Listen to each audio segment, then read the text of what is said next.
पहले तो बाबा को जिस संविधान को चलाने की कोई हक नहीं है, उनके ऊपर पहले से ऐसे केस लगे हैं कि वो किसी संविधान की शपथ नहीं ले सकते। पहले उन्होंने अपना नाम बदला। आज पूरे उत्तर प्रदेश के जितने भी संस्थान हैं, जहाँ के मंदिर हैं, उन्होंने मंदिर से बढ़ के, एक भगवान से बढ़ के नरेंद्र मोदी का नाम उन्होंने सबसे पहले दिया। सबसे पहले उन्होंने नाम बदलने का काम करा। सबका साथ अपना विकास, और इनकी सरकार हम दो हमारे दो पे चल रही है।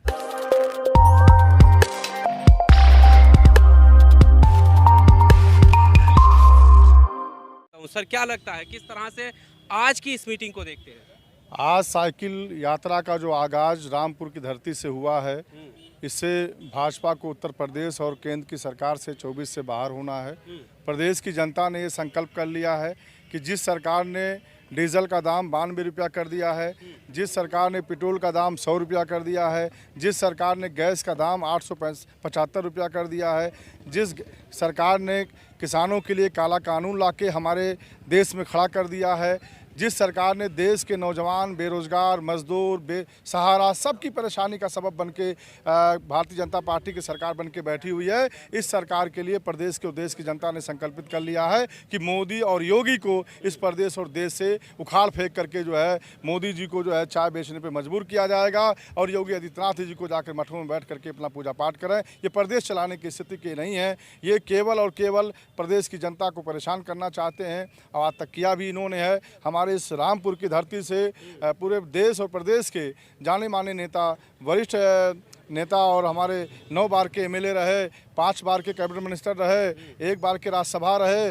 और वर्तमान में सबसे बड़े देश की संसद में बैठे हुए माननीय मोहम्मद आजम खान साहब, जो इन्होंने जौहर यूनिवर्सिटी एक ऐसी शैक्षिक संस्थान दिया इन्होंने कि जो एशिया लेवल की शैक्षिक संस्थान है और यहाँ पर हिंदू मुस्लिम हर वर्ग का व्यक्ति आकर के पढ़ता है। जिन बच्चों के पास फीस नहीं होता है उन बच्चों को किताबें दी जाती हैं, जिनके पास माँ बाप नहीं होते, यतीम होते हैं, उनकी फ्री पढ़ाई की जाती है। और रामपुर के लिए माननीय आजम खान साहब ने और समाजवादी पार्टी की सरकार ने जो काम कर दिया है, आज पूरे प्रदेश में तमाम ज़िलों में सबसे अनोखा ज़िला रामपुर ज़िला, मुरादाबाद ज़िला माना जाता है। और रामपुर जनपद के लोग भी माननीय आजम खान साहब को उतना ही प्रेम करते हैं, प्रदेश की जनता उतना प्रेम करती है। और प्रदेश की जनता ने संकल्प ले लिया है कि जो सरकार किसान हित में नहीं है, रोजगार हित में नहीं है, लॉकडाउन में जिस तरीके से इस सरकार की शिथिलता आप लोगों को दिखाई पड़ी है, आप पत्रकार और मीडिया चैनल के माध्यम से मैं कहना चाहता हूं कि पूरे देश की जनता ने देखा है,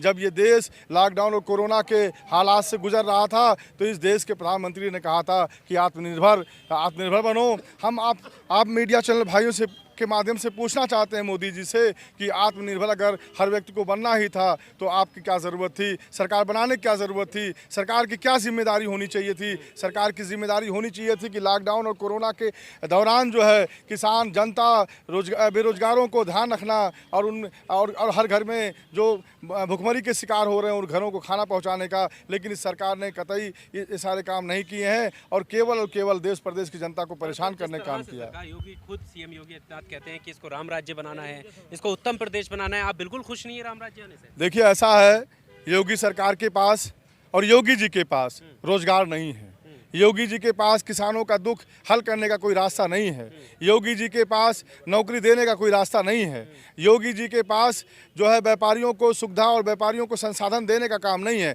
योगी जी को केवल राम राज्य दिखता है। राम राज्य प्रदेश हो, इस बात की किसी को आपत्ति नहीं है, लेकिन इस देश प्रदेश में रोजगार का भी आना जरूरी है। इस देश प्रदेश में जो है जब तक डेवलपमेंट नहीं होगा, जब तक इसका स्ट्रक्चर नहीं ठीक डेवलपमेंट का होगा, तब तक देश का विकास नहीं हो सकता। ये भी बहुत ज़रूरी है। लेकिन ये योगी सरकार और भारतीय जनता पार्टी की जालिम सरकार, इन्होंने केवल और केवल हिंदू मुस्लिम के नाम पर, मंदिर मस्जिद के नाम पर, पाकिस्तान और हिंदुस्तान के नाम पर आज तक राजनीति की है। और जिसकी समाजवादी पार्टी के एज ए जिम्मेदार कार्यकर्ता होने के नाते से और समाजवादी पार्टी के प्रदेश और देश के कार्यकर्ता भी इसकी निंदा करते हैं कि पहले देश में विकास लाओ, पहले देश के नौजवानों को नौकरी दो, पहले देश की जनता को खुशहाल रखो, पहले व्यापारियों को खुशहाल रखो। और माननीय अखिलेश यादव जी ने 12 से 17 में जब इस जनता ने मौका दिया था माननीय अखिलेश जी को मुख्यमंत्री के रूप में, तो माननीय अखिलेश यादव जी ने एक्सप्रेस वे दिया, माननीय अखिलेश यादव जी ने 100 नंबर दिया, माननीय अखिलेश यादव जी ने एम्बुलेंस दिया, माननीय अखिलेश यादव जी ने बेरोजगारों को रोजगार दिया। और जिन बच्चों को नौकरियां माननीय अखिलेश यादव यादव जी ने अपने मुख्यमंत्री के नेतृत्व काल में दिया था, इस योगी सरकार ने बेशर्मी की हद कर दी। इस योगी सरकार ने एसआईटी कमेटी गठित करके उन जो 2-2 साल 4-4 साल से नौकरी लोग कर रहे थे, उन नौकरी वालों को जो है अयोग्य साबित करके नौकरी से बाहर करके घर बैठाने का काम कर दिया है। इस सरकार से क्या उम्मीद की जा सकती है? हम लोग फतेहगंज से, हम बरेली से आए, फतेहगंज पता कस्बा एक वहाँ। मेरा नाम ठाकुर रमेश सिंह है और यहाँ केवल अखिलेश यादव जी की नीतियों से प्रभावित होकर हम यहाँ पे चल के आए और उनकी आवाज़ को हमने सुना, उनकी आवाज़ को हम बुलंद करेंगे। यहाँ पे जो योगी सरकार चल रही है, बीजेपी सरकार चल रही है, केंद्र की हो चाहे यहाँ की हो, डबल इंजन सरकार है ये। इनका एक ही नारा है, सबका साथ सबका विकास। ये सब गलत है, सबका साथ अपना विकास। और इनकी सरकार हम दो हमारे दो पे चल रही है। योगी जी एक अपने नरेंद्र मोदी जी, दूसरे अमित शाह, उधर अडानी और अंबानी। आप लखनऊ चले जाइए, स्टेशन पे लिखा होगा अडानी स्टेशन।